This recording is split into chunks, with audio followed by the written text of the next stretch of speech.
শীতকাল তো প্রায় চলেই যাচ্ছে, আর মাত্র কয়েকটা দিন হয়তো আছে। সব রকমই পিঠে খেয়েছি, তবে খাইনি শুধু এই রকম পিঠে। তো এই রেসিপিটা তোমাদের সাথে শেয়ার করা আমার হয়নি, তো এখন আমি এই রেসিপিটাই শেয়ার করব তোমাদের সাথে। আর এই রেসিপিটা কিভাবে বানানো হয়, এটাকে বলা হয় সরু চাকলি পিঠা।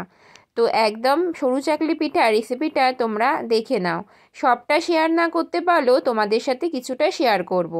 তো এই দেখো, সরু চাকলির গোলাটা কিন্তু একদম রেডি। আতপ চাল ভিজিয়ে এইটাকে বেটে নিতে হয় একদম মিহি করে।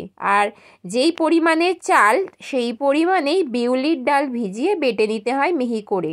দুটো একসাথে মিক্স করে জল দিয়ে ঘনত্বটা ঠিক এই রকমই হবে, আর সাথে লবণ দিতে হবে স্বাদ মতো। ব্যাস, সরু চাকলির জন্য গোলা একদম রেডি। এখন এটা পিঠার আকার দিয়ে কিন্তু বানিয়ে নিতে হবে। তো চলো এটা কিভাবে বানানো হয় তোমাদের দেখিয়ে দিচ্ছি। কড়াইয়ে প্রথমে একটু ওই কলার ওই ডান্ডিটা দিয়ে একটু তেল পুরোটা মাখিয়ে নেওয়া হলো। তোমরা ব্রাশের সাহায্যে তেলটা মাখিয়ে নেবে, আর কাপের সাহায্যে দিয়ে কড়াটা ঠিক এইভাবে গোল গোল করে হাত দিয়ে একটু ঘুরিয়ে নিলেই, আর এটা যখন কড়াইয়ে দেওয়া হবে সেটা কিন্তু হালকা আঁচে দিতে হবে। আর যেই দেওয়া হয়ে যাবে ঢাকনাটা চাপা দিয়েই ফ্লেমটা জোরে করে দিতে হবে 5 মিনিটের জন্য। 5 মিনিট পরে ঢাকনা খুললেই সরু চাকলি পিঠা কিন্তু একদম রেডি। তো তোমরা দেখে নাও কিভাবে বানানো হচ্ছে।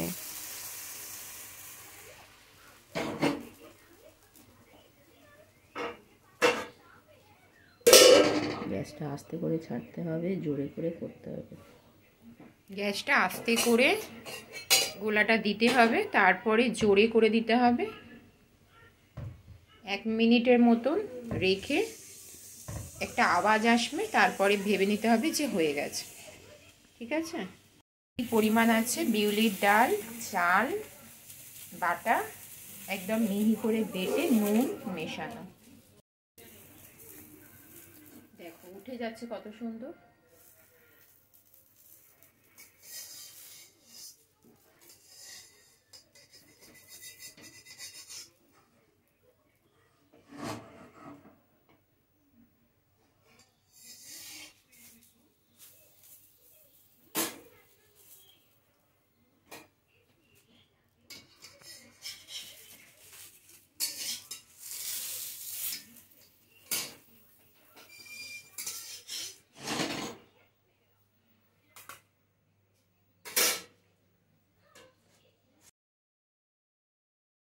একটার পর একটা কিন্তু পিঠা এইভাবেই বানিয়ে নেওয়া হচ্ছে। তো বন্ধুরা, এইভাবে তোমরা যদি বানিয়ে নাও, খুব সুন্দর সহজেই কড়া থেকে কিন্তু উঠে যাবে। প্রথমে যখন গোলাটা দেওয়া হলো, কড়াইয়ের গ্যাসের ফ্লেমটা আস্তে করা আছে, তারপরে ঢাকনা দিয়ে ঢাকা দিয়ে গ্যাসের ফ্লেমটা জোরে করে 1 মিনিট ঢাকনা বন্ধ করে 1 মিনিট পরে ফিরে আসলেই কিন্তু রেডি সরু চাকলি পিঠা। তো বন্ধুরা, আজকের এই ছোট্ট রেসিপিটা, সরু চাকলি রেসিপিটা যদি তোমাদের ভালো লেগে থাকে, অবশ্যই একটা লাইক, কমেন্ট, শেয়ারের মাধ্যমে জানিও। আর যারা নতুন আছো বন্ধুরা, রিকোয়েস্ট করছি চ্যানেলটাকে সাবস্ক্রাইব করে পাশে থেকো। এই সরু চাকলি পিঠা গোলাটা তোমাদের সাথে শেয়ার করলাম, পরিমাণটাও বলে দিলাম। আর এই পিঠা কিন্তু ঝোলা গুড়ের সাথেও, নলেন গুড়ের সাথেও খাওয়া যায়, আর অনেকে তরকারির সাথেও খেয়ে থাকে। তো যাই হোক বন্ধুরা, তোমরা যারা যারা এখনও পর্যন্ত বানাতে ভুলে গেছো বা বানাতে পারোনি, তোমরা প্লিজ বানিয়ে নিও। তো চলো আজকের মতো ভিডিওটা এখানেই শেষ করছি। টাটা।